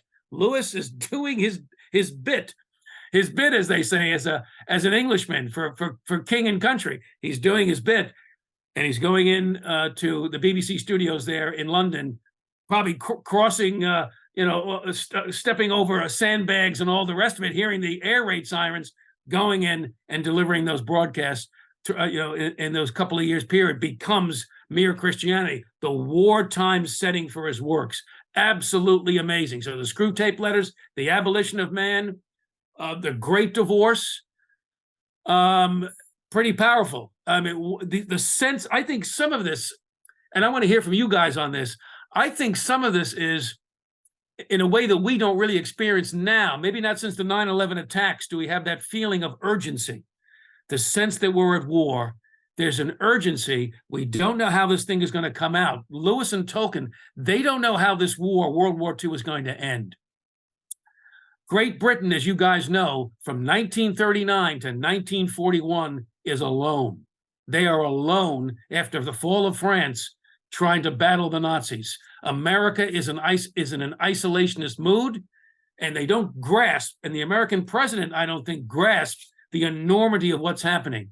When Germany controls virtually all the European capitals, all the ports, and have mastery in the air in 1940-41, that's a difficult, dangerous place to be in Great Britain, because the only thing that separates the Brits from barbarism is the English Channel and Winston Churchill. So that creates, I think, a real sense of urgency among these men to get on with their callings, to get on with their craft, even in the midst of that chaos and the threat. It's an existential threat. And if that doesn't encourage us, that in the midst of that crisis, these guys could be faithful to their callings, if that doesn't encourage us, I don't think we have a pulse. So let me pause there and maybe hear from you guys on that. Immediate comment on that is that they also at the same time were aware of the danger of not feeding into propaganda. They were still committed to truth, because I think they saw that there was a lot of this, even among their government, that there was deception going on. And so I think they were definitely committed to, the importance of still standing for truth, even in this exigency of war, search for truth. I think that's one thing that they they did stand for. Yeah. Yeah, that's an excellent point, Bob. I mean, when you think about these guys and how they want to communicate these deep truths about the human condition. They're going to use mythology in their fictional works. They're going to use the genre of myth to communicate these deep truths about the human condition, right? But they're not, as I said earlier, they're not triumphalists. They know that every person is marred by sin. And how does Tolkien remind us of that in The Lord of the Rings? Well, the corrupting power of the ring. No one really is immune to the corrupting power of the ring, are they, at the end of the day? Mhm. Anyone who holds it long enough, they're going to run into trouble. They're going to be drawn into the dark side unless there's some intervention. And think about how the Lord of the Rings ends. Spoiler alert for you guys. I know you know how it ends. Yeah. But at the end of the day, if you think about it, Frodo really, in a sense, he fails in his quest, doesn't he? He fails because of the end at the cracks of Mount Doom. What does he say? I will not do what I came here to do. The ring is mine. The ring is mine. And he puts it on his finger. And it's Gollum, this unlikely, almost demonic creature, Gollum, in his own lust for power, bites the ring off of Frodo's finger and then falls into the cracks of doom and perishes. As Tolkien described that, a sudden miraculous grace, a eucatastrophe, the undoing of a catastrophe. That is moral realism. That is biblical realism. Tolkien realizes, just as Lewis does, he realizes, without a source of grace and goodness outside of us, we really can't resist evil. We can't overcome it. We cannot overcome it. We need grace and goodness outside of us. And that, of course, is God and Christ himself. So that is absolutely intentional, of course, in Tolkien's story. The Frodo fails, but there's a sudden miraculous grace that allows him and the company to succeed, right? In that book, actually, it's the Mount Crack of Doom itself, in some way, becomes that agent there. Yes. He says Gollum is not entitled to the ring, Yes. and the Mount Crack, eventually captures it, because that's even a power stronger than Sauron. Yes. Yes. Yes. And it's a similar kind of story at the end of the Chronicles of Narnia too, right? That the children of Narnia don't save themselves. It's Aslan who has to come to the rescue, right? Because they're ready to perish. They expect this is the end, as they're going to go into that barn, into that death chamber. They're waiting for the end, and it's Aslan who comes and rescues them, a grace and goodness outside of themselves. So there's this realism about our need, about our weakness. And that's where I say there's not a triumphalism here. I mean, think about how Frodo returns from the quest at the end of The Lord of the Rings. He's not the same man. He's changed. And there's something, he can't quite pick up life the way it was before in the Shire. And different biographers and authors will say, that Frodo is a little bit like the shell-shocked soldier from World War I. He's not quite the same man. That's a realism, boy. There's something there that Tolkien went through at the Somme that affected him, affected a generation. So he's not pessimistic. He's not cynical, but there's a realism about what this fallen world and its wretchedness and its worst manifestations, what it can do to us. And there is not going to be a full healing on this side of the veil, a partial healing, but not a full healing on this side of the veil. And I think both those men in their writings give us real glimmers of that, don't they? Powerful stuff. So Ransom never got over his wound, and Frodo had a wound from the stab that he never got rid of either. He got healed from the worst effects of it, but it hurt him. And he suffered for a stretch of time before he was able to continue the journey. But there was a change in Frodo. Frodo took a little bit of a step back, in a sense, a little bit of a maturity, but also a little bit more reticence. And yet he knew, now he's a little bit more, well, the journey is mine. I understand it. It's worse than I thought, but I can't turn back. I thought that was pretty powerful. I'm going to throw out something. I've been fascinated with an idea about the Screw Tape Letters, and then combined with the thought that just popped into my head a moment ago. Tolkien talks about big systems of evil, and Lewis in Screwtape Letters and the Great Divorce talks about small systems of evil. Lewis makes evil a lot more personal to you and me. So when we see the mom who just won't give up her son, that's no different than a dictator trying to take over another person or another nation or another people. Wow. And I think that that's significant. They are companions in that sense. One is the small version of you and I. And look, you and I, Joe, you and I, you know, and I know that we would never institute an agricultural policy that will kill 40 million Chinese people, nor would we allow 20 million Soviets to die, because we just are not, we're just too good a people. But you and I can find a way to sort of like make ourselves look better around somebody else. And so Lewis makes the power of evil so much more personal. Yes, that is it. No, go ahead. Go ahead, Andrew. Go. And one more thought. I suspect, I may be mistaken because I've heard someone say to the contrary. I had suspected that Lewis, who, by the way, didn't just dabble, but played with the occult for a good stretch of time before he became a Christian. I wonder if the Screwtape Letters was him. I was going to say purge. I don't know if that's quite the right word, but I think he was breathing out some of his involvement in the occult and his experience of how it may have influenced him. I suspect that other people have said no, and Lewis kind of poo-pooed that idea. But I think the idea of evil on a personal level is so clear in those. And he's not a big social person hanging out as a sociologist studying human interaction. So I think there's a personal side to it that he didn't quite say might have been his own play on how the occult affected him or affected others. But it doesn't matter in a sense. He recognizes his vulnerability as the vulnerability of every one of those people in every one of the vignettes, especially the Great Divorce. You see it even more so because it's lived out. It's not just the theory of how to attack. It is how people attack. It's the flesh and blood that you and I will see in the office. We'll see at school. We'll see down the street. We'll see it with our neighbors. We see it with our families. Yes, those are brilliant points, Andrew. They really are, and well said. I mean, Lewis was so amazingly self-aware, wasn't he? In a way you wouldn't expect an Oxford Don, a medieval, guy of literature and all. You wouldn't expect. He was so self-aware, and I don't know where that gift came from. Because when he was a young man, a young atheist, when you read his book, the collection of the journal that he kept when he was a young man, All My Road Before Me, by his own confession and admission, he was a condescending, priggish kind of guy, always looking down on people in so many ways, judging and evaluating. And when he becomes a believer, you really see what Jesus saved him from, the kind of personality he was, and then the kind of self-forgetfulness and sacrificial giving, the kind of person he became through, I think, the transformative power of Christ in him. But the self-awareness, you're absolutely right. I don't know how he developed this capacity. But if you think about an essay like The Inner Ring, if you've read The Inner Ring, it's this description of how people, you want to get in that kind of clique, that inner circle of people who are in the know, who seem to know things that other people don't know. They're smarter, they're better looking, whatever it is. You want to get into that inner ring and keep people out, and how corrupting it can be.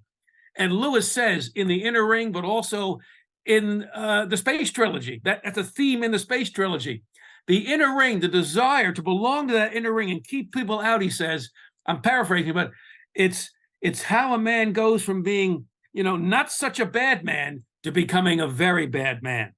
It's that process. And he must have experienced some of that, and he did. We know this from his autobiography and from his letters and all the rest of it.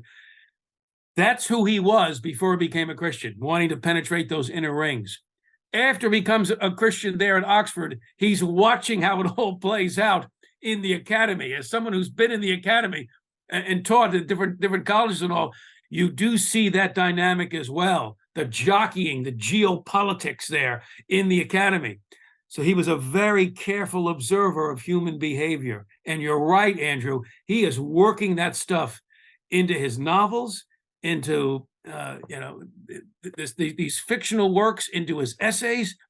And why is he doing that? I'm speculating a bit, but I think this, you tell me if you think this is right.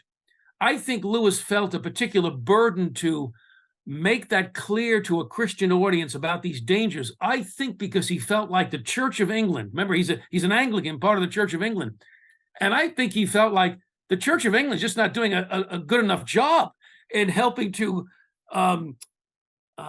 build up the Christian community in this way, to nurture their characters, to warn them of these dangers. The sermons are just not cutting it, I think, in the Anglican Church. And I think as a Protestant, he felt the freedom to try to offer that, if you will, that homiletic, that perspective of a Christian thinker who's really thinking very deeply about these questions. I don't think Tolkien felt the same kind of compulsion as a Catholic. I think Tolkien felt that's the role of the priest. That's the role of that's not my role. But Lewis, as a Protestant, said, now, the priesthood of all believers, I'm going to get in there and try to fill a gap that the Anglican Church is really not filling very adequately. And my little piece of evidence for this is this. You know, when the BBC religious programmer wanted someone to explain Christianity to a mass audience, he didn't go to the Archbishop of Canterbury. Exactly. He went to Lewis. What does that tell you? Over to you, Andrew. What do you think? Well, that's a good question. I think I suspect that Lewis was such a great storyteller. Somebody knew that. So here's a thought for you. If I told you what you were supposed to do, and I sent you 5 pages of notes with all the instructions about how you're supposed to live, I wouldn't tell you anything new.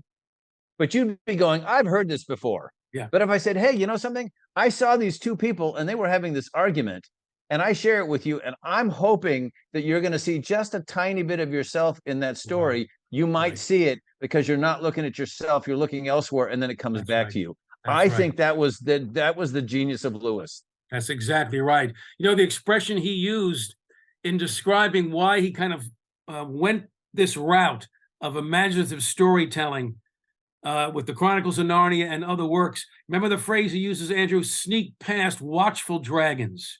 Yeah. Sneak past the watchful dragons, the prejudices that people have to hearing religious truth, clearing away the stained glass imagery, and sneaking past the watchful dragons. That is a huge part of his genius there. Bob, did you want to jump in on that? Well, I had a different thing that I wanted to jump in on, so I don't want to interrupt this particular thread here. Well, I'll throw in one more thought, then we can certainly get to your thought on this. On the sneaking past watchful dragons, you know, when he published Out of the Silent Planet, comes out in 1938 with the help of J.R.R. Tolkien, by the way, who helped him find a publisher because it had been rejected by the first publisher. Tolkien helps him find a publisher. He read Out of the Silent Planet to the Inklings. It was well received by the Inklings. The book gets pretty good reviews, Out of the Silent Planet, but Lewis is stunned to realize that the people who'd read it, these very well-educated, British literary types, they didn't understand that the book was really about the fall. Yeah, they were so biblically illiterate. Go ahead, Andrew, jump in. Yeah, no, I'm sorry, I'm interrupting you, but nobody saw it. That's what you're saying. Really, nobody saw it. That's exactly right. An idea. An idea. And let me see if I can find the quote from Lewis on this, because this gives him I think I've got it here someplace. Hang on one second. Let me see if I can find it. If I can't, maybe you can find it. I found the quotation there. He's realizing this, that the literary set, who should have this biblical theology in their heads and have recognized this story is about the fall, and they don't. Here's what he writes to a friend. If only there was someone with a richer talent and more leisure, I believe this great ignorance might be a help to the evangelization of England. Any amount of theology can now be smuggled into people's minds under the cover of romance without their knowing it. Now he's on his way. He's on his way to being the great apologist, the great author of this mythic literature that communicates deep Christian truths to the skeptical modern mind, sneaking past the watchful dragons. Boy, what a turning point in his life, isn't it, Andrew? What an incredible turning point in his life. Yeah, it's a great idea. It reminds me of Chesterton, who said, well, when that person was drawing art on the walls of a cave, the Everlasting Man, he says, there's something distinctive about us as humans. We're storytellers. He didn't quite say it that way. I read this academic whose entire focus was, what distinguishes us from humans as a species from everyone else? We tell stories. Okay, so let's let's talk about stories. People love stories. Yes, yes. And it makes me wonder, this is Loconte pet peeve, so just take it for what it's worth. It really makes me wonder why in many of our sermons on a typical Sunday morning, I don't think a lot of pastors have really grasped the importance of that. There can be a lot of didactic preaching that can go on, 30-minute sermon. I'm all for good exegetical preaching. Don't get me wrong. It's great. But the favorite teaching tool of Jesus himself, as we all know, the favorite teaching tool was the parable. So when Jesus wants to communicate something about the love of God, the relentless love of Christ for the lost, we know what he does. He tells 3 stories: the lost coin, right? The lost sheep, and the lost son, the prodigal son. And we hear those stories and we're changed. So the power of a well-told story to lodge itself into our minds, our moral imagination. Tolkien and Lewis, boy, they understood that so profoundly. And again, part of that was their background in great literature, right? Great storytelling.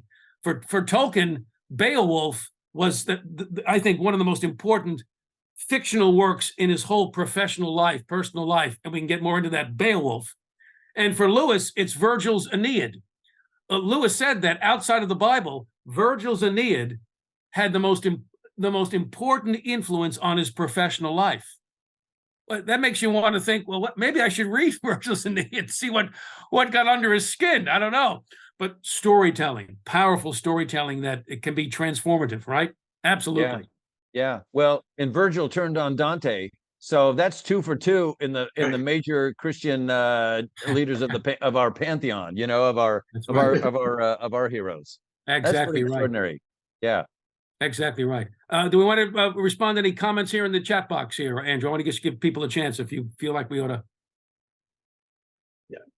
Yeah. While you're doing, I had something I wrote early in the chat box there, but you mentioned about the myth of progress, but there was another thing going on, at least particularly in England. I'm not sure, I think it was somewhere in the continent too, but the late 19th century, there was a great kind of spiritual decadence.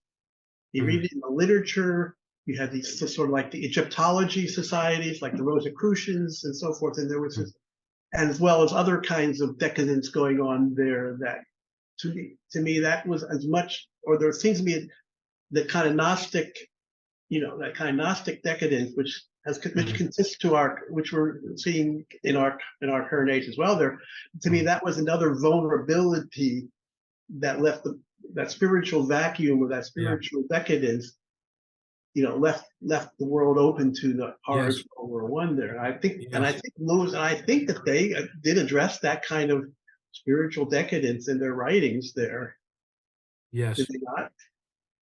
Yeah, no, I think that's right, Bob. I mean, you could describe the 1920s and 30s. It's been described by different historians as a real crisis moment for Christianity.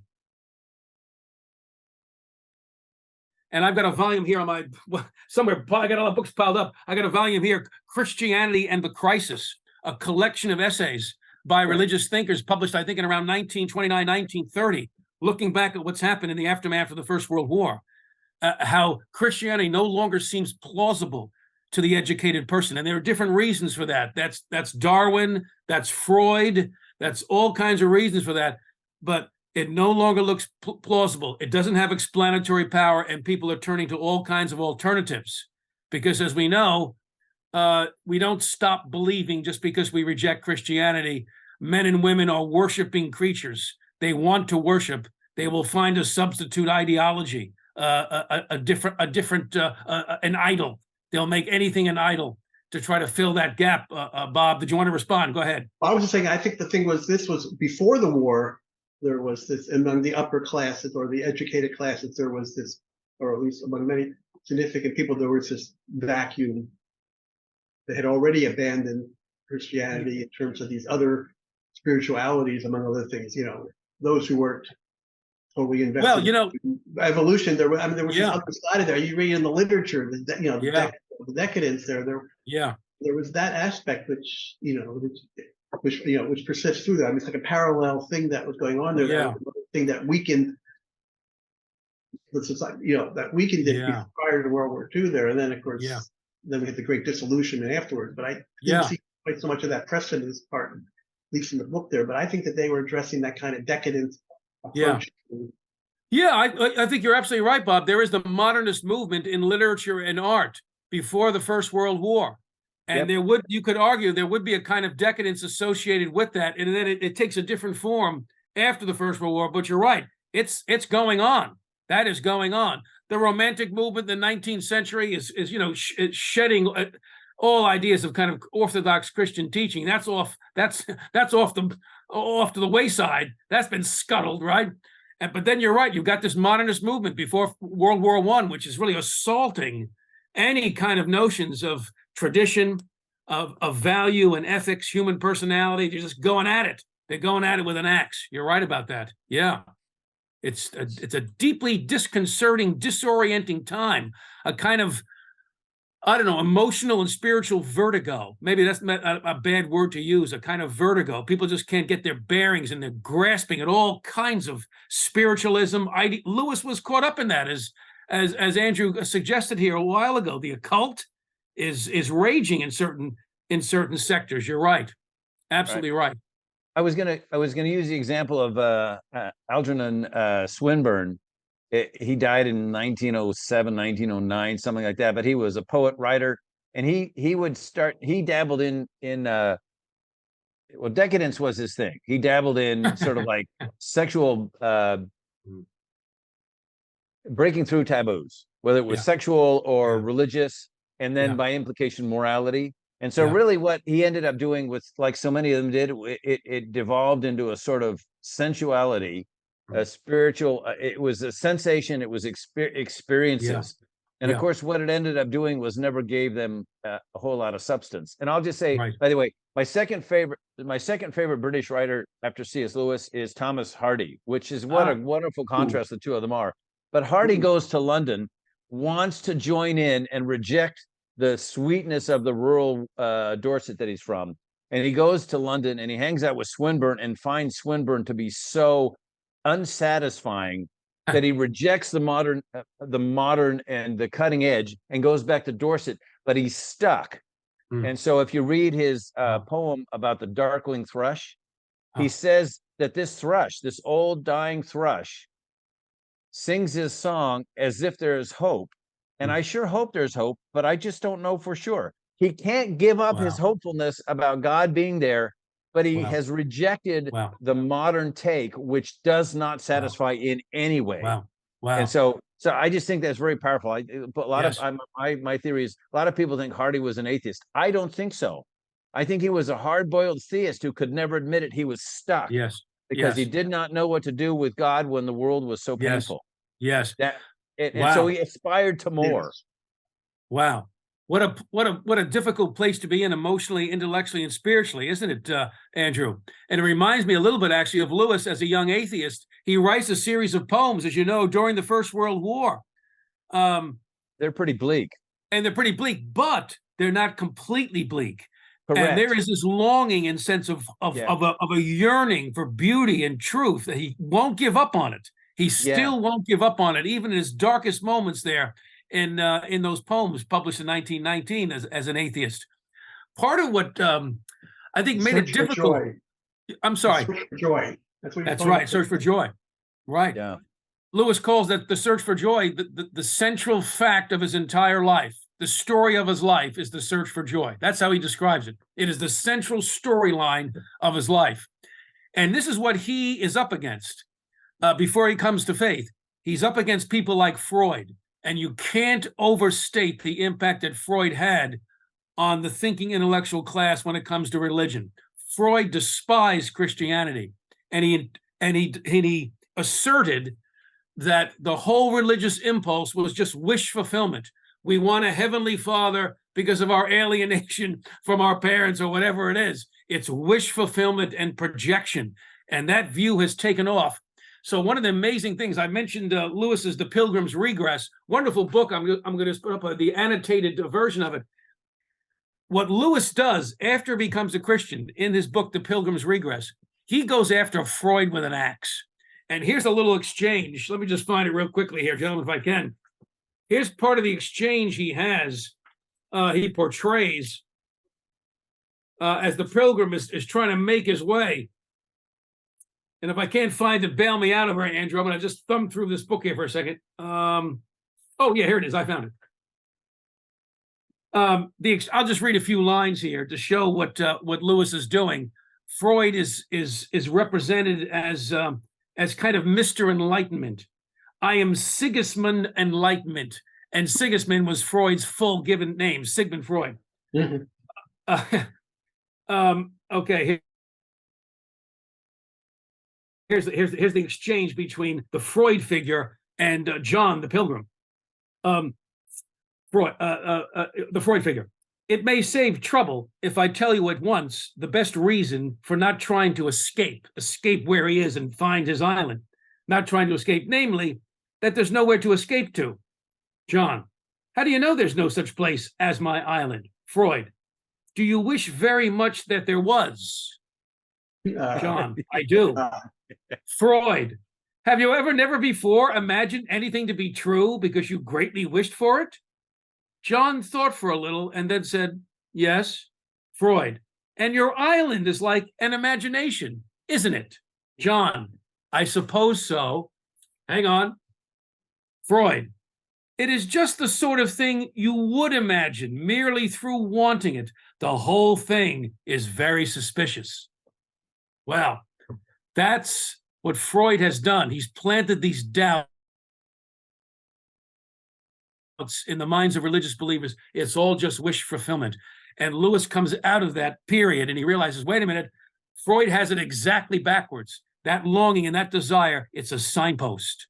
It's an indication of another reality, the world we were made for, heaven, for God himself. That's part of his breakthrough. But boy, Freud's influence, you cannot overstate it in the 1920s and 30s. It's devastating. It's devastating. Right. It's just a curiosity, though, because if you really explore the God of the New or the Old Testament, this is a God who's not scratching your itch whenever you got one. The God who's going, I'm sorry, are we being served adequately, sir? Can I give you more? This is a God who is saying, you haven't got a chance. All the things you think are going to make you good, you can't do. You need me. Just come.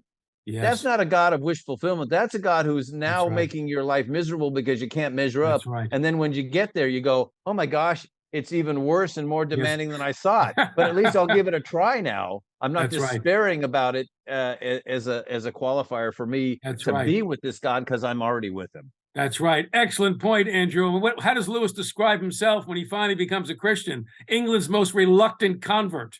Yeah. But I think he was also the most relieved convert. I think he finally said, I don't have to be fighting myself anymore, because I think he knew better all along. I think he really knew better. I think that's a very defendable position you're taking about that. There's something in Lewis that persists, and maybe George MacDonald in Phantastes helps to awaken it in ways that no one else could have. But there is something that persists in him. He can't let go of this idea, as Bob put it, joy itself and the longing. He cannot come to the conclusion that it's all about nothing. He doesn't want to believe that it's all about nothing. So there's this contest going on in his mind, the rational Lewis, the ruthlessly logical, rational Lewis, but also that intuitive, imaginative Lewis, who's drawn to beauty and has these feelings of longing and joy that he simply cannot dismiss. He won't. He can't let go of it. Tolkien's spiritual journey is different than Lewis's, no question about it. But in that sense, they arrive in the same place, because when you read, especially The Lord of the Rings and other works from Tolkien, Leaf by Niggle, his wonderful essay of the frustrated artist and what he's after. There is also this sense of longing and joy in Tolkien's writings, as well as Lewis. That seems to me, the deep Christian roots of these men, that they just can't help but explore and embody in their imaginative works. And I think that's why it has such a continued appeal, right? If we're made in the image of God, in all our fallenness, the image hasn't been eradicated. And the desire for God and for heaven and for truth and beauty, it has not been abolished. It's not been destroyed. It's still within us, But boy, all the noise and all the diversions and all the lies we have to overcome, like that pilgrim in various stories, that Christian pilgrim.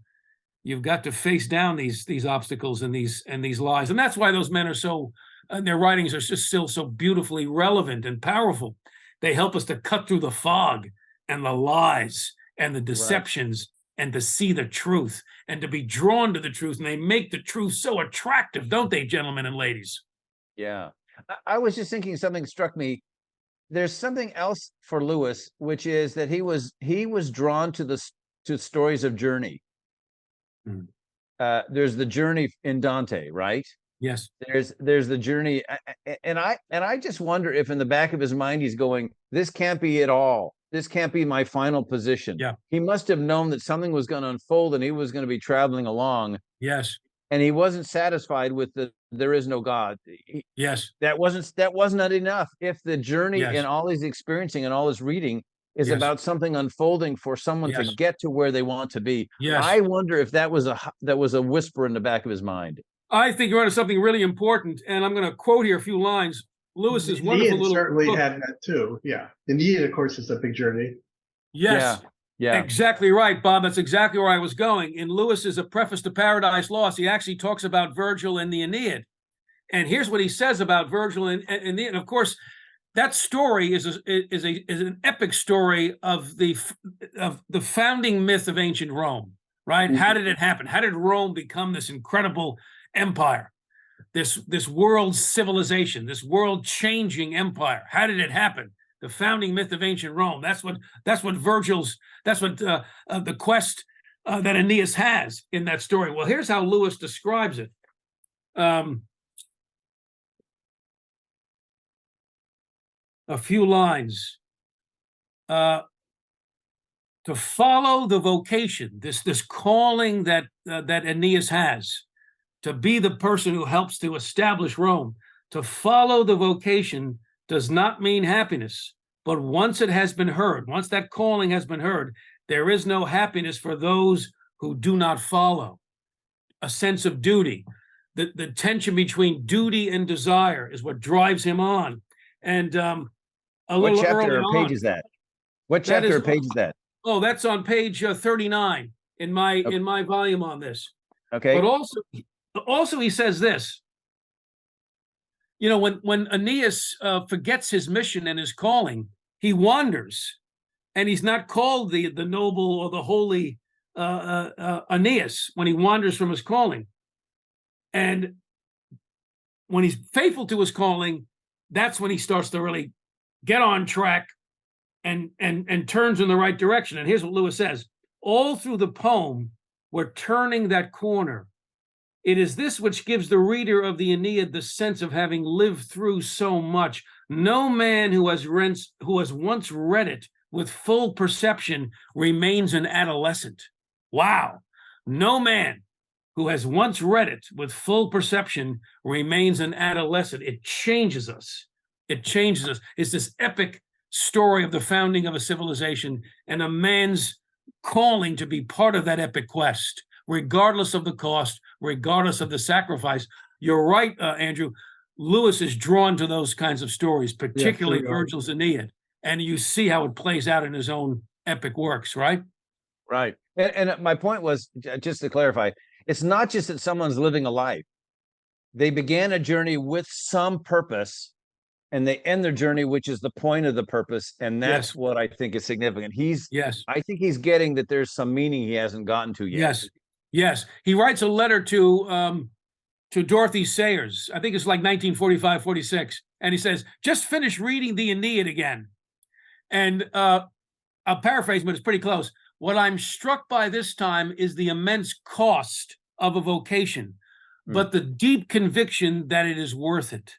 The deep conviction that it's worth it. That in the letter to Dorothy Sayers, boy, that was appealing to him, right? Following the call, doing your duty, regardless of the cost. Well, isn't that the Chronicles of Narnia? The children and the animals, isn't that the Chronicles of Narnia? Isn't that the Space Trilogy and Ransom? Yeah. going into the teeth of this terror and this darkness and being willing to fight the unmanned to the death because it's what he needs to do, the resolve to do what he knows is right, regardless of the cost, and how freeing that is once he sets his mind to that. Mark Studdock, the same way in the story. He resolves, I'm going to do the right thing. I'm going to break away from the evil, even though it may mean my end. Boy, Yeah. that theme just comes up again and again with both those men, doesn't it? And it's drawn from classical literature and, of course, from the Christian story, Jesus on the cross, right? Well, and that's what Frodo said. He said, you know, the ring is mine to bear, and so I'll go until I can bear it no more. That's essentially what he came to. Yes. Yeah. Yes. And it's funny I will because take I was the thinking, ring, even though. yeah, I Yeah, mean, go visually, ahead, I have yeah. the picture. I have the picture of the actor who's Frodo, and I don't remember the book. But you see this look on his face. It's not a resignation. Oh, I'm doomed. It is resignation. This is my purpose, and it's not. Yes. It's the cost of my vocation. He says is something great, but it is the deep value. I must do it. Yes. There's yes. something about that. It's an echo of what you just said. Yes. And I think because those men, they were gripped by those stories as they encountered them in the literary canon of the West. Beowulf is another great example of that. He goes into the fight against Grendel and Grendel's mother and then the dragon. He just goes in again and again and again, regardless of the cost to himself. Noble sacrifice. That's why Tolkien's lecture in 1936 on Beowulf, it was a transformative lecture in Beowulf studies. He really got to the heart of the story in ways that other academics had missed, the deep nobility of the story. Tolkien actually gave a lecture on dragons in, I think, 1938. It was a Christmas series, Christmas lectures he was asked to deliver because the Hobbit had come out. And of course, there's a dragon in the Hobbit. And he's asked to give a lecture on dragons to children, stories for children at some society there at Oxford in 1938. And you can't find this essay, I don't think, in any published work. I had to find it at the Bodleian and to get the actual manuscript and to take as many notes as I could from it, which I did. And it's a wonderful, wonderful address that he gives on dragons. And the line that he says is, dragons are the final test of heroes. The final test of heroes. This embodiment of evil, that's how he describes them, an embodiment of evil. And brave men and brave women, often alone, go to face them. And so they are the final test of heroes. And that's 1937, 38, when, boy, the world around them needs heroes. And I am absolutely convinced part of the reason both these men are writing the works they're writing is England needs heroes. We need to remind ourselves what it is that makes us noble and decent and humane. And those qualities are needed right now as we're in the teeth of this terror of the Nazis and all the rest of it. It's not coincidental. This is when they're trying to recover these ancient and Christian concepts of nobility and sacrifice and virtue and heroism. England needs it. The world needed it, right? Yeah, yeah. If you listen to some of Churchill's speeches, I listened to a couple the other day, actually. Look, when he says, it's there too, when he says we'll fight them on the beaches. Yes. He's really saying, yes, you know why we're fighting them on the beaches and everywhere else? Because we are the English. That's right. We are the English. And so he's a martial artist, right? He is the one who thinks that everything should be, England should fight everybody to just regain that power. He's kind of like that. But Tolkien and Lewis say we need to fight the powers that be because we are called to another world. It's not that different. Churchill is appealing to the same kind of aspirations and the same kind of sense of self that Lewis and Tolkien do, except they're saying the sense of self is designed by God for you. Become that. Yes, and I think there's a parallel here between Churchill's incredibly inspiring speeches and also Tolkien and Lewis and their incredibly inspiring literature. War is the crucible for character. Yeah. And heroes emerge in the crucible of war. They can. Not also betrayals and cowardice can also emerge. But it's this context. This is going to be the stuff in which men and women are going to be tested, characters shaped on the field of battle, right? So hugely powerful, and I think enduringly important and enduringly relevant, because as people of faith, of Christian faith, I think we have to, in some ways, begin with this idea that we are in a battle. We are in a spiritual battle. And I constantly forget that, ladies and gentlemen. I constantly forget that we are a world at war with dark forces. As the scripture says, the whole world is under the control of the evil one. I wish it wasn't true. I didn't write those lines. It's in the Bible. The whole world is under the control of the evil one. But Jesus has come and landed into enemy-occupied territory, as Lewis put it in the Mere Christianity, the Great Invasion, a chapter called The Great Invasion. So remembering the spiritual conflict, and our characters are shaped in this all the time, aren't we, ladies and gentlemen, heading in one direction or another, as Lewis put it, right? Right on. Perfect. What a great inspirational sign. I'm ready to jump out and go march out, but it's a little dark outside. I'm not sure who my enemy would be if I couldn't see him if I was running outside. Anyway, well, thank you. It was a great pleasure to have you join us. And I'm looking forward to seeing your next book. I'm going to order your more recent book, because it's fun to think about what John Locke will be. I was an old political science major, and philosophy was really what I loved, along with history. You put the three together, they're triplets. But I think I have to get that book, right? I have to meet you so you can sign it for me.